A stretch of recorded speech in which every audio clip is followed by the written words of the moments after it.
Nagtitinir na halangkaw na presyo kan krudo saro sa mga nagiging angat sa pagmantinir kan pirang communal irrigation system sa Camarines Sur sigun sa pirang paraoma.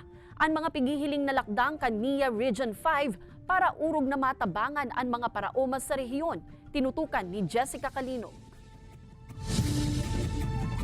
Naribaya na nin panibago ang nagkaaberyang makina kan mechanical pump irrigation system ni Tatay Armando kan umbaw pulpog bula. Naka-request pa sa indang grupo nin auxiliary kaini hali sa National Irrigation Administration Region 5. Alagad makalihis na matesting ang pagpabulos nin tubig.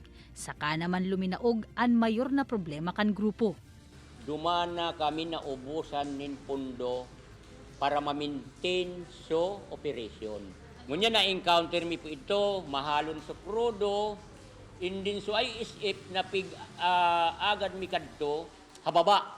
So garuday magmatch.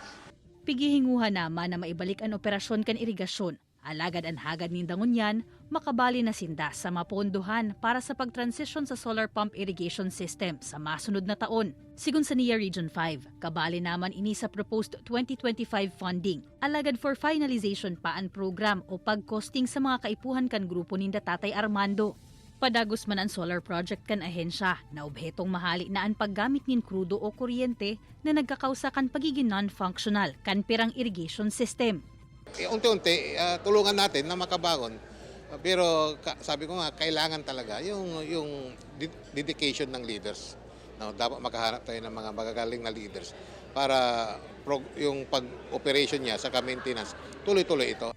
Sa oras na mai-turnover na ang proyekto sa Irrigators Association, responsibilidad na kan grupo ang operation as in maintenance kaini. Sa iraruman kan Free Irrigation Service Act, mayo sindang babayadan sa NIA, alagad sa laog kan sa indang asosasyon. Igwaman giraray sindang obligasyon na magkontribuer para sa padagos na operasyon kan sa indang irrigation system. Kaibanan si Jovel Obiso, Jessica Calinog, Balitang Bicolandia.